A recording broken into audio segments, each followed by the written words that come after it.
sorry. Geser sono, geser. Nah, no Advent, cari di sini. Ini Sunday. Nah itu, lu berarti Advent di bawahnya Protestan.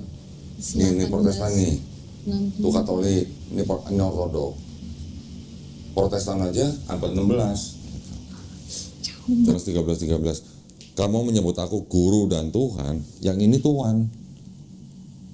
Apakah udah pasti sama Tuhan dan Tuhan? Belum tentu. Gitu. Sekarang saya tunjukin lagi. Yohanes 13 ya. Kalau ini apa sebutnya? Kamu menyebut aku guru dan junjungan. Sama nggak junjungan dengan Tuhan? Junjungan. Sama nggak? Panutan, gitu ya. Ini Tuhan, ini junjungan, itu Tuhan. Jadi yang ini Lord, gitu. Yang asli yang mana? Yang asli, yang salah kali maksudnya. Yang asli lagi. Tapi kalau di aslinya Ibraninya Kurios.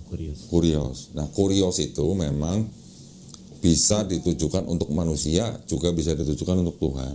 Gitu. Jadi dual meaning gitu, kayak kata Gusti gitu. Kita kalau ngomong ke raja, Gusti Raja.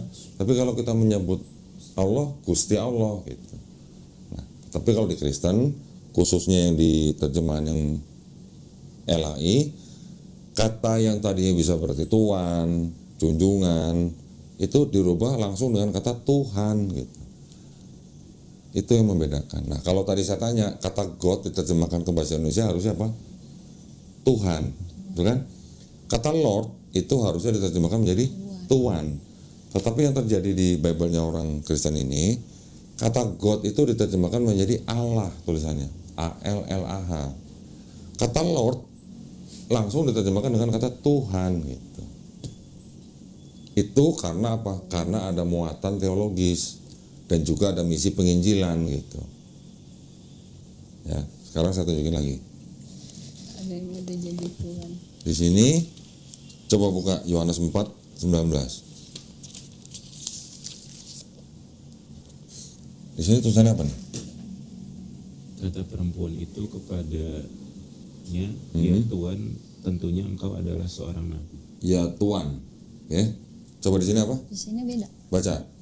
Kata perempuan itu kepadanya, Tuhan nyata sekarang padaku bahwa engkau seorang nabi. Di sini Tuhan, di sini Tuhan. Tuhan. Oke. Saya bukanya bahasa Inggris nih. Sebentar.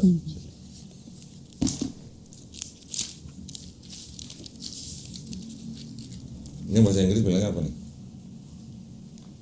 The woman said to him, Sir, I perceive that you are a prophet. Sir apa? Tuhan. Tuhan atau Pak gitu lah ya. Apakah kalau sersan di Amerika terima perintah dari sersannya, kalau tentara terima perintah dari sersannya, dia jawabnya biasanya apa? Sir, yes sir gitu kan? Yes, sir. Apa mau diterjemahkan jadi Tuhan, ya Tuhan gitu? Kan enggak gitu loh. Jangan sedih. Betul nggak? Ada perbedaan gitu namanya dari Tuhan, apa Sir sama Pak. Ada beda gitu.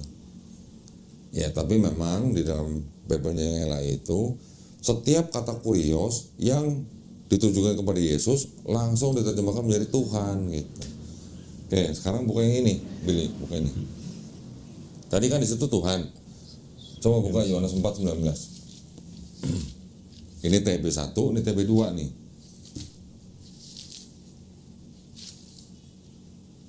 Apa katanya? Kata perempuan itu kepadanya, Tuhan, nyata sekarang padaku bahwa engkau seorang nabi. Ini LAI, ini terbit 74, ini terbit 75, 2023. Ya, 74 2023. Ini TB1, ini TB2. Di sini Tuhan, di sini Tuhan. Direvisi. Berarti ajarannya harus direvisi. Nah, Ulang. Karena di situ udah berubah. ini yang ketawa kameramennya. Ya kan berarti kan di situ udah direvisi sama Iya. LAI. Jadi direvisi juga, pendetanya revisi lagi. Nah, iya. Jadi gimana? Jangan dipakai lagi. Kita revisi gitu kan. Jangan dipakai lagi yang ini, karena kan di situ udah berubah harusnya sih. Ini Tuhan, yang Iya. itu Tuhan, yang ini Tuhan, yang ini junjungan. Ini tadi apa? Revisi. Tuhan, ini kan Tuhan, ini Sir. Gimana? Iya, biar nanti pendeta aku bilang ke mamiku lagi kan. Nah. Itu udah berubah. Nah. Jangan dipakai lagi ayatnya gitu. Jangan lain udah berubah. Jadi sebenarnya ini saya ceritain latar belakangnya. Kenapa kata kurios yang setiap kali ditujukan kepada Yesus langsung diartikan sebagai Tuhan. Orang Kristen juga secara umum, nggak di Indonesia aja, langsung menggunakan kata kurios yang untuk Yesus itu ditujukan bahwa itu ada arti atau makna ilahi untuk Yesus, gitu ya. Siapa yang bertanggung jawab itu? Siapa? Bukan Paulus, Philo, pernah dengar nggak? Filsuf namanya Philo, Philo, Philo. Philo ini muridnya Plato muridnya Aristoteles. Kembali lagi ke Yunani. Jadi kurios ini sama Philo yang dia biasa membaca ini, Septuaginta ini, ya, dia akhirnya menggunakan kurios itu dikonotasikan atau ditujukan untuk Tuhan atau bersifat ilahi gitu. Jadi makanya ketika orang Kristen mempelajari kitabnya, kata-kata kurios untuk Yesus selalu diartikan ada makna ilahinya. Kira-kira gitu. Tadi udah baca ini belum ya? Yang ini tadi udah buka belum? Tadi kan saya mengatakan bahwa Kristen ada pengaruh Hellenistic filosofi ya. Kita buka. Ini namanya New American Bible nih. Ini Bible-nya orang Katolik Amerika. Ya. Yohanes 1 ayat 1, coba bacain. In the beginning was the Word, and the Word was with God, and the Word was God. Firman adalah Tuhan. Bahasa Indonesianya kan pada mulanya adalah firman. Firman itu bersama-sama dengan Allah. Dan firman itu Allah, ya. Bacanya ada catatan kaki yang dikuning-kuningin apa tuh? Hellenistic filosofi. Hellenistic filosofi. Itu ada pengaruh Hellenistic filosofi. Dari apa? Dari kata-kata logosnya itu. Nih.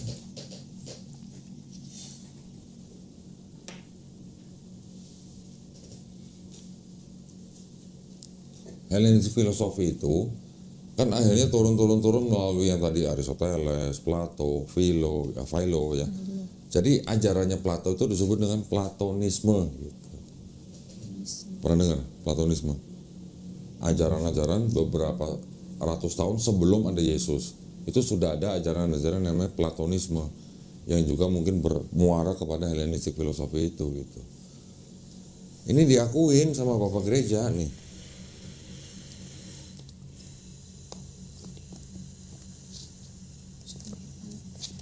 Ini ada namanya Santo Augustine, Saint Augustine ya. Judul bukunya The Confessions.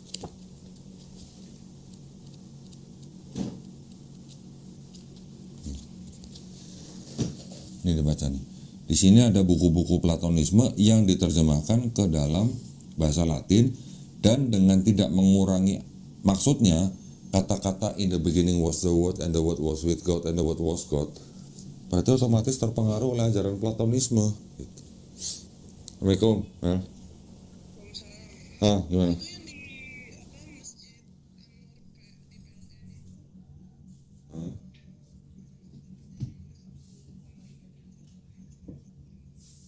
Ya udah nggak apa-apa. Oh. Oke.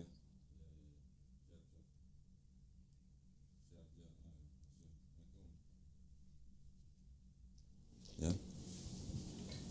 Jadi ada Hellenisme, ada paganisme, ada Platonisme, komplit dah, ya kan? Iya. Jangan sedih kan? Jangan sedih. Emakku yang sedih. Mbak yang sedih. Ya itu yang tidak banyak diketahui oleh teman-teman Kristen, saudara kita kayak Kenny, kayak Billy nggak tahu gitu. Mau lagi pengakuan Bapak Gereja? Masih kurang. Gue kadang-kadang nggak tega, tapi gimana ya? Ini harus kasih tahu. Biar lebih yakin. Biar lebih yakin ya, sebentar ya. Ada apa nih? Oh bukan. Bentar. Mana sih bukunya?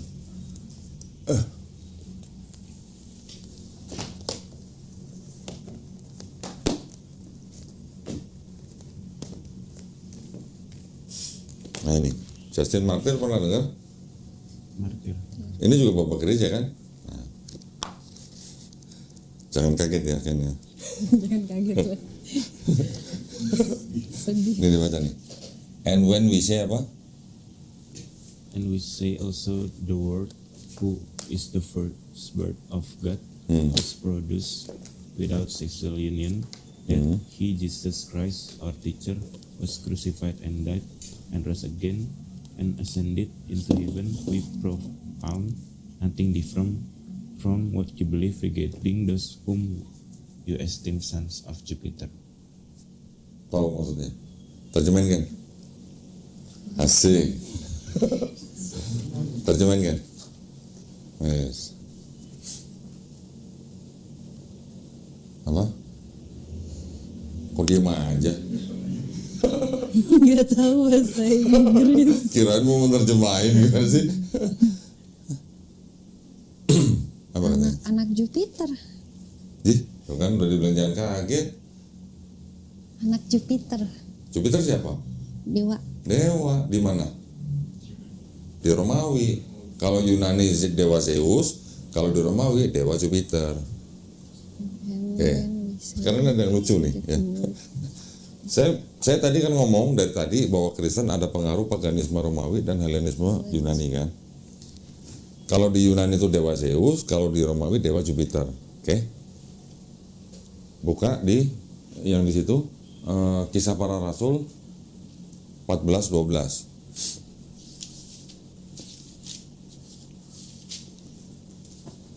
Buka kan. Kisah Para Rasul 14:12. Barnabas mereka sebut Zeus dan Paulus.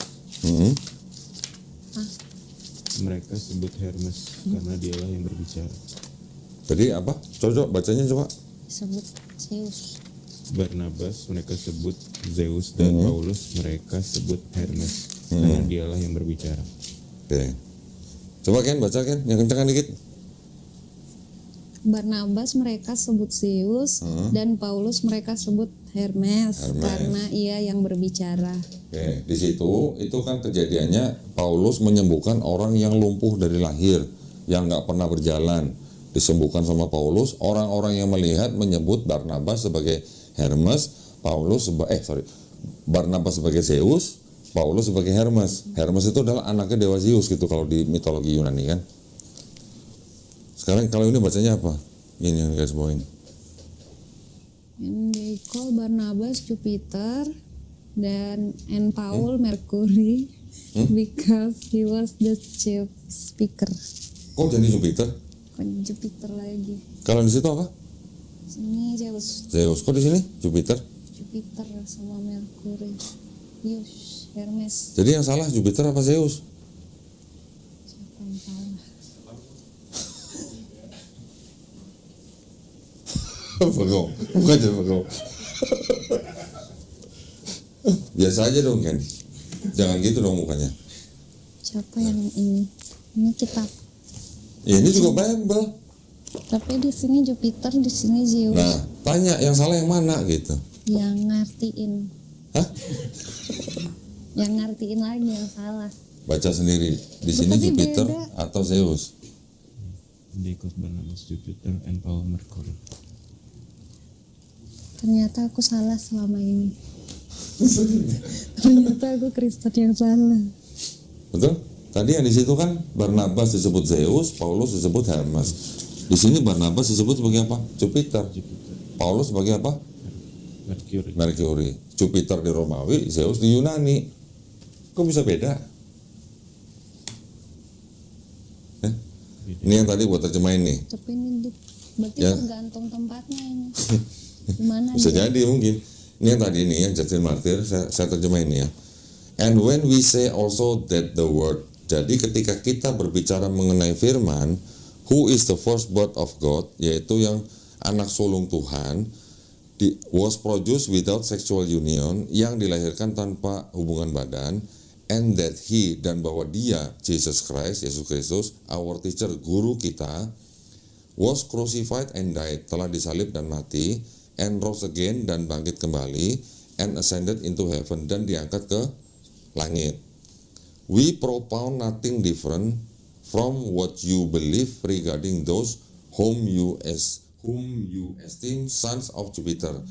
Kami menyatakan tidak ada yang berbeda dari apa yang kalian percayai mengenai mereka yang kalian hormati sebagai putra-putra Jupiter. Jadi Yesus disamain dengan putra-putra Jupiter. Ini yang ngomong Justin Martyr. Jadi kan Jangan sedih. jangan sedih gitu. Udah bisa ngomong jangan sedih, gini. Gitu. Ya itu kenyataannya. Saya cuma bacain dari referensi. Ya. Bukan saya mau istilahnya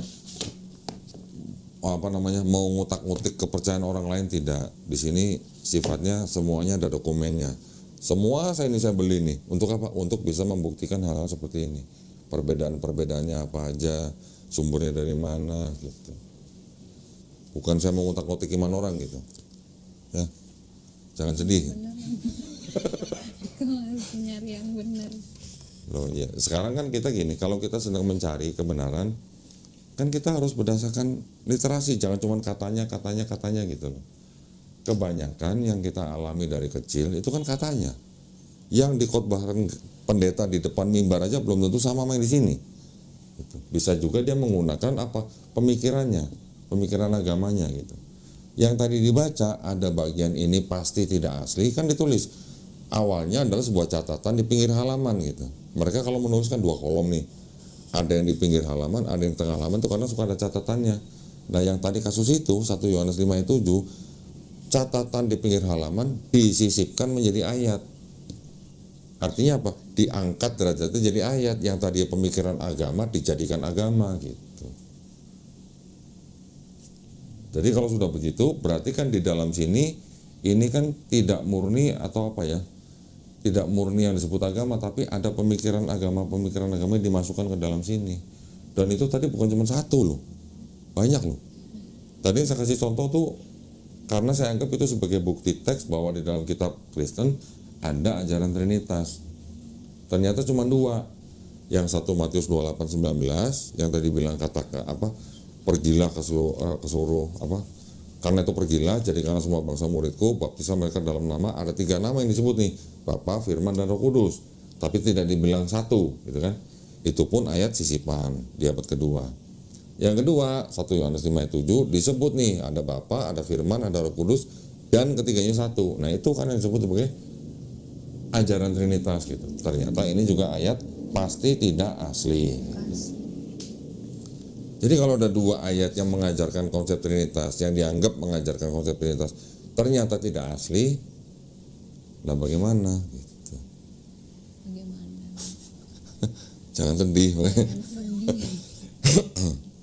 Terus kalau Nabi Muhammad sendiri ada nggak di kalau Nabi Isa kan katanya ada tuh. Di mana ada di mana? Kitab sebelumnya. Oh ini sebentar. Ini dari tadi nggak ada yang minum ya? Udah disediain minum, nggak diminum. Ntar saya yang diprotes sama penonton. Beneran, banyak yang protes itu tamu nggak dikasih minum gitu. Ada. Gini, kalau ditanya apakah Nabi Muhammad SAW ada di kitab-kitab sebelumnya. Nah, kitab-kitab sebelum ini kitab-kitab yang mana? Kalau yang namanya kitab-kitab sebelumnya, ini kita harus identifikasi dulu. Di dalam Quran sering disebut ada yang namanya kitab-kitab Taurat, Zabur, Injil, betul kan? Di Quran disebutkan. Tetapi pertanyaannya adalah apakah Taurat, Zabur, Injil itu Bible-nya orang Yahudi dan Bible-nya Kristen? Itu yang jadi pertanyaan. Ya, ini mau bukan ada orang Islam juga nih, saya tanya. Apakah Taurat, Zabur, Injil yang disebut Quran itu Bible-nya orang Yahudi dan Bible-nya Kristen? Berani jawab nggak?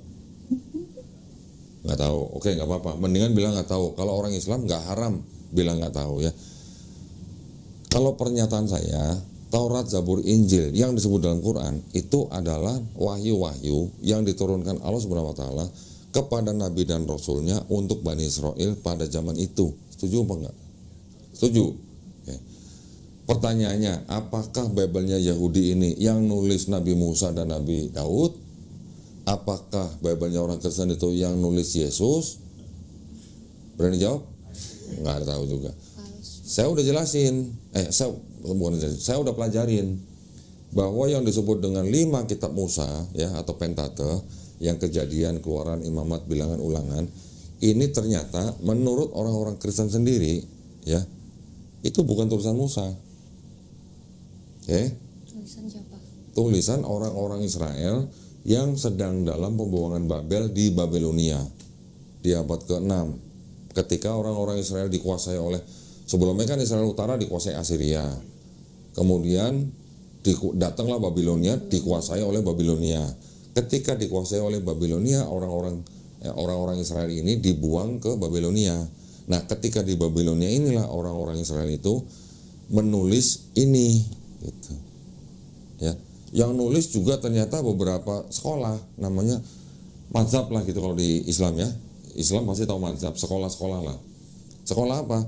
Sekolah Yahwis, Elohis, Deuteronomis, sama Priestley.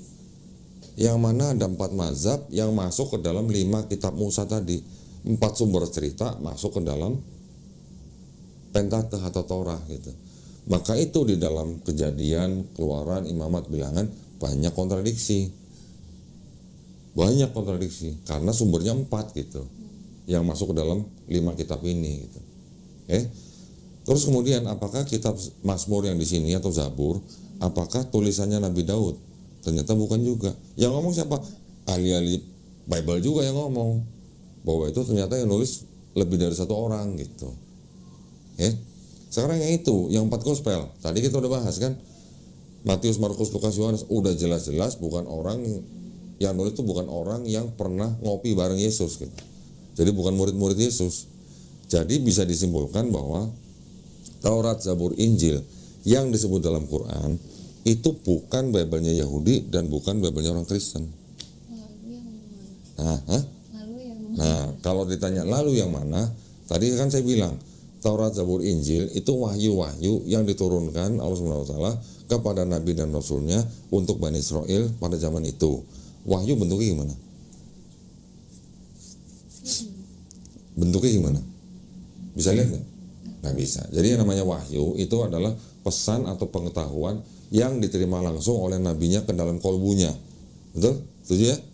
Ketika Nabi itu mengajarkan kepada umat-umatnya, itulah yang disebut dengan wahyu yang diberikan kepada bangsa Israel.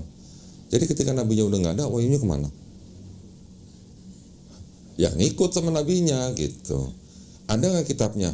Sudah nggak ada kitabnya. Kitab dalam bahasa Arab ya, itu artinya bukan hanya wahyu yang dibukukan, tapi artinya bisa hukum, ketetapan, perintah gitu.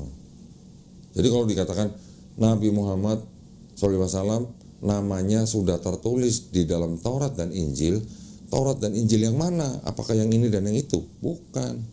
Sudah nggak ada, sudah ikut bersama nabinya gitu. Paham ya? Jadi ini bukan Taurat, Zabur, dan itu bukan Injil yang dimaksud oleh Quran. Karena ini tulisan-tulisan orang-orang yang jauh setelah nabi-nabinya. Ini disusun tahun 450 sebelum Masehi. Nabi Musa hidupnya abad ke-15, 14 sebelum Masehi. Bedanya udah 1000 tahun. Gak mungkin Musa yang nulis gitu. Nabi Daud hidupnya abad kira-kira 11 sampai 10 sebelum Masehi. Bedanya 500 tahun gitu. Terus ada bagannya tuh, bagan penulisan kitab-kitab tuh, dari mulai hikayat-hikayat sampai turun menjadi ini, terus menjadi Septuaginta, sampai menjadi kitabnya orang Kristen. Jaraknya jauh sekali antara nabi yang menerima kitab dengan penulisan ini gitu. Ya, jadi kalau ditanya kitabnya mana, ya sudah nggak ada, udah ikut nabinya gitu. Kalau wahyu kan itu konotasinya yang menerima adalah nabi. Kalau kita ngopi dapat apa? Wahyu apa? Ilham. Kalau kita ilham, ya. Kita manusia biasa, bukan nabi, bukan terima wahyu, mendapat ilham gitulah. Gitu. Sampai sini paham ya?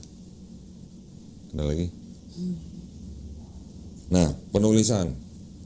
Sekarang kalau kitab ini kita tadi udah dengar ya, disusun kapan-kapan oleh siapa, itu juga. Kalau Quran bagaimana? Nah, harus tahu dong. Kan kalau Quran itu adalah wahyu yang diturunkan Allah Subhanahu wa taala kepada Nabi Muhammad SAW melalui malaikat Jibril alaihissalam, ya kan? Kemudian Nabi kan membacakan di depan sahabat-sahabatnya. Membacakan ini maksudnya mengucapkan, bukan membaca dari tulisan, bukan. Mengucapkan dari ingatan gitu, ya. Bahasa Indonesia kan memang minim, jadi dia itu membacakan di depan sahabat-sahabatnya. Sahabat-sahabat yang mendengar itu mereka menulis, ya. Setelah mereka menulis, mereka juga membaca di depan Nabi. Dicek sama Nabi, bacanya benar nggak gitu. Kalau bacanya benar, baru disimpan tuh catatannya. Nah, catatan-catatan ini itu yang disimpan oleh para sahabat. Ketika Nabi Muhammad SAW meninggal, nggak sampai 2 tahun, catatan-catatan ini dikumpulkan, dijadikan satu mushaf begini, mushaf Quran gitu. Atau inilah, ini kan terjemahan nih. Dijadikan satu mushaf, ini kecil banget ya, harusnya gede lah segini. Yang mana ya? Nih lah, anggaplah ini nih. Nah, ini. Nah, kalau ini kan bagus nih tuh, ada nama gue lagi. Ada yang ini, ada yang pengen, belum dapat gitu ya. Nah, catatan-catatan itu masuk ke dalam satu mushaf atau satu kitab begini. Nama prosesnya bukan dikanonisasi, tapi dikodifikasi. Kodifikasi itu artinya apa? Yang mereka sudah pernah baca, yang mereka sudah hafal, itu dibacakan lagi di depan satu komite. Satu komite ini yang dipimpin oleh sahabat Nabi yang hafal Quran gitu. Dibacakan depan komite, benar bacanya masuk dalam mushaf gitu. Itu yang kodifikasi yang pertama kali pada zaman Khalifah sahabat Abu Bakar radhiyallahu anhu. Itu disebabkan karena banyak penghafal Quran yang ikut perang meninggal gitu, perang di Yamaman. Setelah sahabat Abu Bakar meninggal, diteruskan sahabat Umar bin Khattab 2 tahun, 10 tahun. Setelah sahabat Umar bin Khattab meninggal, dibunuh oleh orang. Itulah ya, saya nggak usah sebutin lah di sini lah. Nanti boleh belajar. Diteruskan oleh sahabat Utsman bin Affan. Pada zaman sahabat Utsman bin Affan ini, Quran dikodifikasi ulang. Kenapa dikodifikasi ulang? Karena banyak orang-orang membacakan ayat-ayat Quran itu dengan dialek yang berbeda. Itu adalah laporan dari salah seorang panglima tentaranya Khalifah Utsman bin Affan itu ketika ada perang di Azerbaijan. Pulang dia ke Saudi, lapor kepada Khalifah Utsman bahwa di sana ada orang hampir bunuh-bunuhan gara-gara bacaan Qurannya berbeda gitu. Akhirnya diulang, dibikin mushaf lagi menggunakan master yang pertama kali gitu. Master yang itu disimpan di dalam rumah anaknya sahabat Umar bin Khattab yaitu Hafsah, dipinjam jadi master. Setelah dikodifikasi ulang, dibikinlah beberapa salinan, dikirim ke beberapa tempat kota-kota yang memang menjadi kuasa Islam pada saat itu. Ya. Itu yang disebut dengan kodifikasi Quran. Nah, Quran diturunkan dalam tradisi lisan. Artinya apa? Dengan tradisi hafalan gitu. Bukan dengan tradisi tulisan begini. Kalau dengan tradisi tulisan akan terjadi perbedaan-perbedaan begitu. Karena manuskripnya banyak sekali gitu. Memang lebih banyak ini kitab Bible, manuskripnya ya. Ribuan.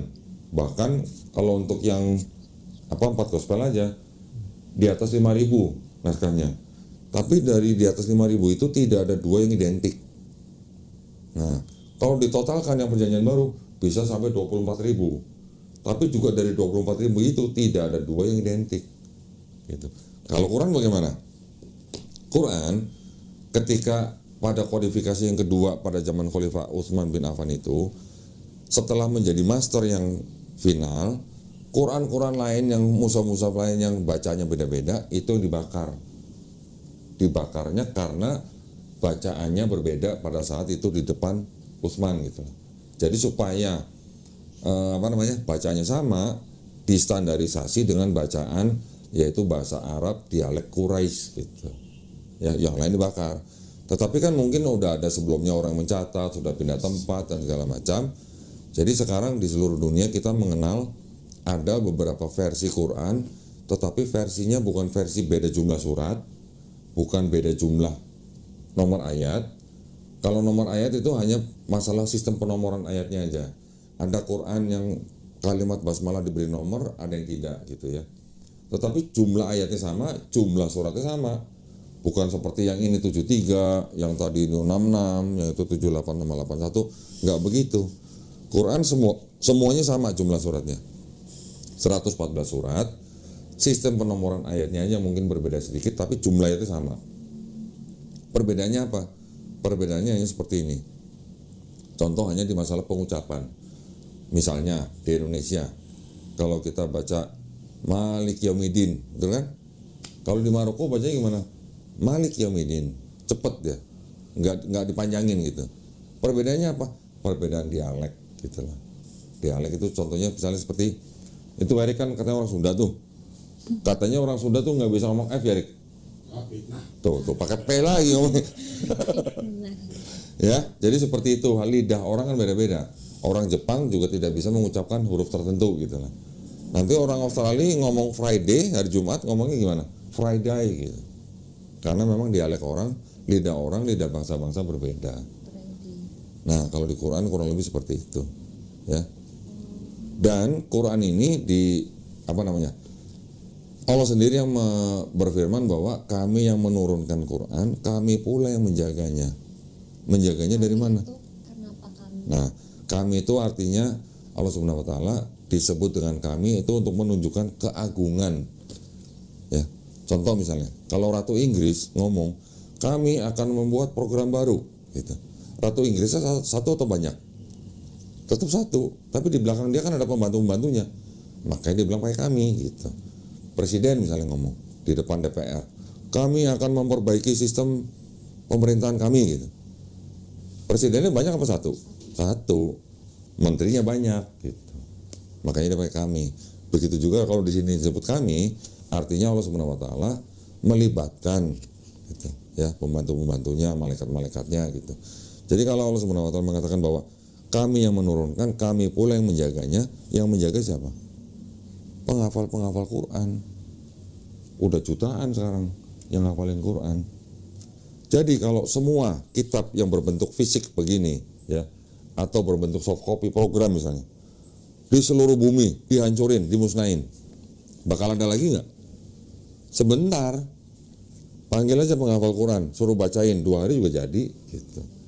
Tapi kalau ini semua fisik Bible di seluruh bumi, soft copy-nya di komputer, di handphone, semua dimusnahin, bakal ada lagi nggak? Nggak ada. Itu bedanya, ya. Ada yang mau tanyain?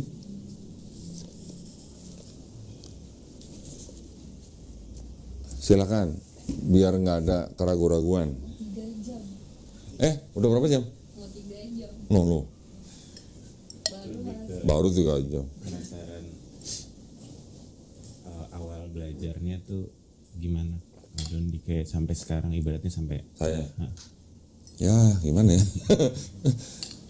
Gini, awalnya kan saya belajar mengenai yang namanya di dalam sebuah kitab. Waktu itu pertama-tama saya belajar tentang kontradiksinya dulu. Banyak sekali kontradiksinya di sini. Ketika saya udah belajar kontradiksi, baru saya mempelajari sejarah kitab ini disusun gitu. Kapan disusun dan segala macam, dan punya siapa. Saya ternyata juga akhirnya baru mengetahui bahwa 2/3 kitab ini adalah miliknya orang Yahudi. Itu memang cari literasinya memang banyak. Bahkan ada buku seperti ini. Ini buku yang judulnya lucu nih, When God Spoke Greek. Ketika Tuhan bicara bahasa Yunani. Ini menceritakan ini. Kitab yang dari Yahudi diterjemahkan menjadi Septuaginta dan seterusnya. Ya ini memang butuh proses gitu ya. Gak bisa sebulan 2 bulan gitu memang. Banyak memang. Dan saya juga memang gini. Kan kalau belajar kristologi kan, belajar kitab ini yang dalam bahasa Ibrani, ada yang tertarik dengan belajar bahasa Ibraninya, gitu kan. Ada juga yang tertarik dengan belajar bahasa Yunaninya. Itu bagus. Itu sebuah kelebihan atau sebuah keuntungan gitu lah. Tapi kalau saya, karena saya dari kecil memang sudah belajar bahasa Inggris. Jadi ketika saya mencari materi-materi tentang ini, saya lebih banyak mendapatkan materi-materi dari luar negeri yang berbahasa Inggris gitu. Lebih banyak materinya gitu. Waktu itu saya pernah belajar bahasa Ibrani gitu, cuman saya pikir saya nggak mendalami karena lebih penting, lebih luas materi daripada hanya berkutat di sini gitu. Kalau yang mau berkutat di sini juga bagus, ya. Ada teman-teman kita yang memang spesialisasinya di kitabnya orang Yahudi ada. Tapi kalau saya ingin agak menjauh supaya apa?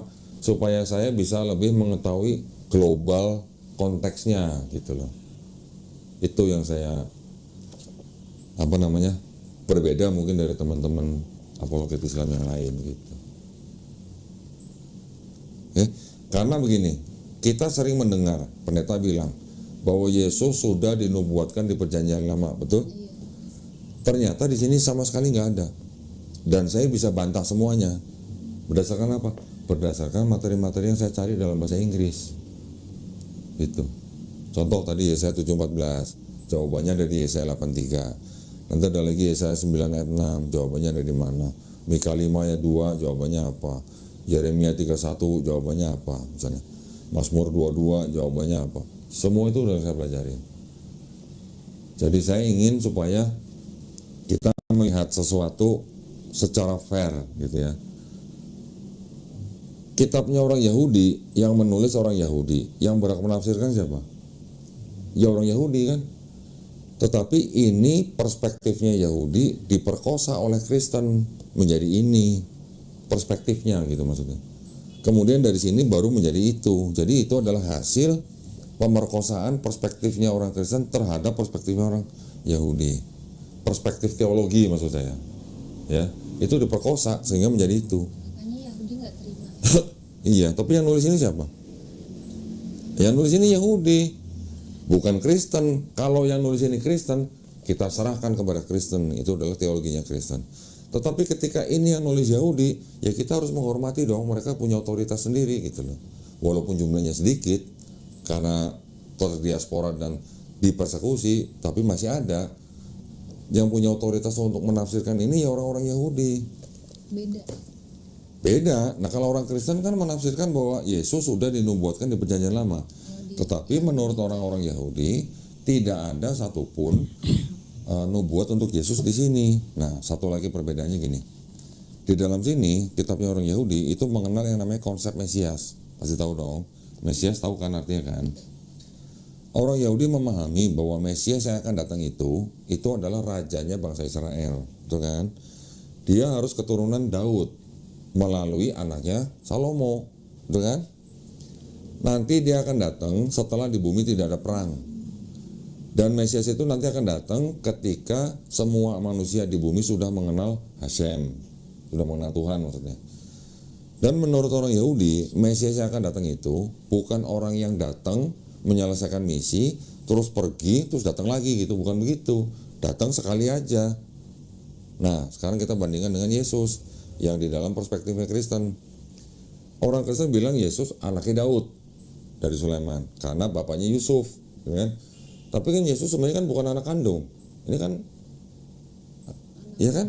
Anak apa? Anak adopsi lah gitu lah. Orang Yahudi bilang kalau anak adopsi mohon maaf nggak bisa diterima. Dia bukan keturunan langsung daripada Daud lewat Salomo gitu. Jadi Yesus bukan Mesias gitu. Yang kedua, ketika Yesus lahir masih ada perang nggak? Sampai sekarang masih ada perang ya. Berarti ini bukan Mesias yang dijanjikan di sini gitu. Kata orang Yahudi. Zaman sekarang semua manusia sudah mengenal Tuhan belum? Semua? Belum, ya kan? Berarti Yesus bukan Mesias yang dijanjikan. Yang keempat, Yesus diceritakan di dalam itu sudah datang, sudah mati di salib, bangkit hari ketiga, diangkat ke surga. Katanya begitu kan? Berarti kan datang menyelesaikan misi, pergi, nanti mau datang lagi, begitu kan? Orang Yahudi kan bilang tidak ada konsep begitu. Datang sekali aja cukup gitu. Nah, bedanya di situ. Makanya orang Yahudi bilang Yesus bukan Mesias berdasarkan kriteria yang ada di sini dan itu semua tertulis. Nah, kalau tertulis yang berhak menafsirkan orang Yahudi, terus Kristen ngaku-ngaku bahwa ini kitab mereka, silakan dipikirkan sendiri gitulah. Jadi nanti yang datang siapa? Ya tetap Yesus. Umat Islam juga mempercayai bahwa Nabi Isa alaihissalam akan datang lagi, tapi bukan Nabi sebagai Isa yang Tuhan. Hah? Nabi Isa yang sama nggak? Sama. Tetapi bukan sebagai Tuhan. Nabi Isa yang akan datang itu tujuannya datang untuk membunuh Dajjal, mematahkan salib, membunuh babi. Tapi yang pertama yang membunuh Dajjal ini artinya arti harfiah atau sebenarnya. Tapi kalau mematahkan salib dan membunuh babi ini bisa dikatakan ini adalah untuk menjawab, membantah fitnah-fitnah Kristen yang mengangkat dia sebagai Tuhan. Gitu. Beda Itu di situ. ada di Al-Quran. Bukan di Quran, di hadis. Ya, hadis sahih ya, bukan hadis modul ya. Gitu. Hadis yang sahih. Itu Hadisnya ada. siapa? Ya, macam-macam kan penulis hadis banyak, ada beberapa. Ada pikir Bukhari, ada Muslim, ada Tirmizi gitu. Ada Abu Daud gitu. Si panjang lagi. Masih panjang gitu. Bisa besok pagi baru pulang. Banyak banget. Tapi yang penting akidahnya dulu. Akidahnya harus bahwa di dalam Islam kita beriman kepada Allah Subhanahu wa taala. Kita beriman kepada malaikat-malaikatnya. Kita beriman kepada nabi-nabinya. Kita beriman kepada kitab-kitabnya. Kita beriman kepada hari akhir atau kiamat, dan akhirnya kita beriman kepada qada dan qadar. Takdir gitu. Orang tuanya asli mana? Makassar. Makassar. Bisa nggak Kenny milih lahir jadi orang Makassar? Nggak bisa. Berarti sudah ditakdirkan, nggak bisa ditolak kan? Sudah ditakdirkan kapan lahirnya, kapan matinya gitu. Kalau masuk nerakanya gitu? Itu pilihan kita. Oh gitu. Itu pilihan Nggak kita. takdir itu. Enggak, itu kita bisa usahakan dengan pilihan kita dan dengan kehendak bebas kita. Kirain udah takdir. Enggak dong. Ngapain lahir? Ya ngapain lahir kalau begitu kan? Nah, itu makanya ketika sudah mendengar informasi tentang Islam dan sudah mengimani Islam dan masuk ke Islam, insya Allah dijamin bukan neraka. Karena apa? Karena sudah ada kalimat la ilaha illallah, tidak menyembah selain Allah gitu. Itu yang menjadikan kita tidak akan dimasukkan dalam neraka. Jaminannya itu. Apa tuh? Simpel dong. Nggak ada yang harus mati untuk nebus dosa kita gitu loh. Kadang-kadang kan kalau lihat orang muslim kan dia lebih banyak salawat Nabi. Sholawat. Oke. Yesus disolawatin nggak? Yakin. Oh iya. Ini dulu pendalaman kita sering bolos ini, Erik. Oh iya. Sekolah sahabat. Coba buka di bentar, Matius 21:9. Matius 21:9. Coba buka. Mantap-mantap kan kita puji Tuhan. Buka dulu Matius 21 ayat ayat 9. Dan orang banyak yang berjalan di depan Yesus dan yang mengikutinya dari belakang berseru katanya, Hosana bagi anak Daud, diberkatilah dia yang datang dalam nama Tuhan, Hosana di tempat yang maha tinggi. Hosana artinya apa? Ayo. Pujilah. Tahu nggak artinya Hosana apa? Ujian. Selamatkanlah kami. Yesus berarti disolawatin. Tapi kita nggak ada diajarin. Ya, tapi kan di Bible-nya ada. Kenapa nggak dijalanin? Revisi lagi nih. Buat ini harus. Hosana dengan solawat itu artinya sejajar, mirip. Azan ya, azan maghrib. Break dulu ya. Break dulu. Nanti lanjutin lagi. A few moments later. Pertanyaan, kalau hari ini Kenny nggak bersahadat, terus mau ngomong lagi atau mau ngobrol lagi sama ibu, itu adalah haknya dari Kenny. Enggak. Saya cuma ngasih tahu, kalau Kenny sudah melihat ada kebenaran di dalam Islam dan sudah mengakui dan menerima kebenaran tersebut, terus menunda syahadatnya, Takutnya. kalau misalnya umur pendek gimana? Rugi nggak? Rugi. Tapi katanya nggak apa-apa kata temanku dalam mencari ilmu. Memang nggak apa-apa, memang boleh, silakan. Sip. Tapi maksudnya kalau sekarang Tapi sudah, kalau sekarang sudah tahu ada kebenaran dan sudah menerima, kenapa ditunda-tunda? Gitu maksudnya. nggak apa-apa mau ngomong dulu sama orang tuanya atau mau ngasih tahu orang tuanya, itu haknya Kenny, nggak apa-apa. Saya cuma ngingetin. Iya. Ya. Jangan nah. Amit-amit. Nah, biar bisa datang lagi. Boleh. Silaturahim. Boleh. Ya udah kalau gitu siapa? Bini dulu aja ya. Ini saksinya 2. Ya. Sebenarnya orang bersyahadat itu nggak mutlak harus ada saksinya. Oh, enggak ya? Enggak. Kan yang aku baca di situ saksi 2 jadi yang Ada saksi. Di dalam sholat juga udah bersyahadat kan sebenarnya. Iya, setiap sholat kan juga bersyahadat. Nah, tapi maksudnya setiap manusia, makhluk ciptaan Tuhan, kalau sudah mengakui bahwa dia dalam hati. beriman kepada Tuhan Yang Maha Esa itu, dia bersyahadat sendiri tanpa saksi pun dia udah sah jadi muslim. Kalau di hutan gimana? Misalnya nggak ada orang, masa mau cari monyet tuh buat saksi? Kalau di orang-orang yang kayak gitu yang belum terjamah gimana? Nah, kalau orang-orang yang belum terjamah, yang belum pernah mendengar Islam, ketika nanti di hari akhir mereka punya pengadilan khusus, dibedain pengadilannya. Katanya enggak masuk surga kan, kayak kejam banget Tuhan masa Enggak. gitu. Itu ada pengadilan yang dibedakan. Kalau untuk orang-orang yang belum pernah mendengar Islam, dibedain Kalau pengadilannya. buat orang Kristen ada pintunya enggak? Pintu apa? Pintu surga. Nah, kalau udah dianggapnya syirik dan musyrik, gimana ada pintunya? Takut kayak sama tahu Tuhan juga ada pintu. Tuhan ya. Gini, kan Allah Subhanahu wa taala kan sebenarnya kan maha adil. Ya, Allah Subhanahu wa taala sudah menyampaikan semua pesan di dalam Quran. Sudah jelas pesannya. Orang yang menyembah atau menyekutukan Allah Subhanahu wa taala tempatnya di sini. Orang yang menyembah Allah Subhanahu wa taala sebagai Robnya tempatnya di sini. Udah jelas kan itu di Quran. Kalau nggak ada penimbangan amal baik dan buruk, Ada, tetap ada. tapi buat yang Tetap ada, tapi kalau orang yang matinya di mulutnya la ilaha illallah, itu udah jaminan surga. Ya mungkin kalau dia ada dosa-dosa yang dia mungkin belum sempat tobat, ya itu mungkin secelup 2 celup lah di neraka gitu. Tapi kalau orang yang beriman setiap hari sholat, setiap hari mengingat Allah, setiap hari tahu apa yang harus dilakukan, perintahnya, apa yang harus dijauhi, larangannya, harusnya kan orang itu bertobat. Kalau orang itu bertobat, ya insya Allah kan nggak ada urusan mesti ke neraka dulu gitu. sholat wajib ya. Sholat wajib. Yang Kalau membedakan orang kafir. bolong-bolong, Kalau bolong itu tinggal dikodok. Tahu nggak dikodok? Dikodok tuh dirapel. jamak. Dikodok namanya kodok. Jamak itu beda. Kalau jamak itu digabungkan gitu. Ya, kalau dikosor itu diperpendek namanya. Tapi kalau dikodok itu artinya kalau sholat yang kita tinggalkan itu kita rapel, kita lakukan di waktu yang ketika kita ingat gitu. Misalnya kemarin kita lupa sholat asar. Nah, kita ingatnya baru sekarang. Oh ya kemarin gua nggak sholat asar. Hari ini kita lakukan. Begitu kita ingat kita lakukan. Sholat asarnya 2 kali.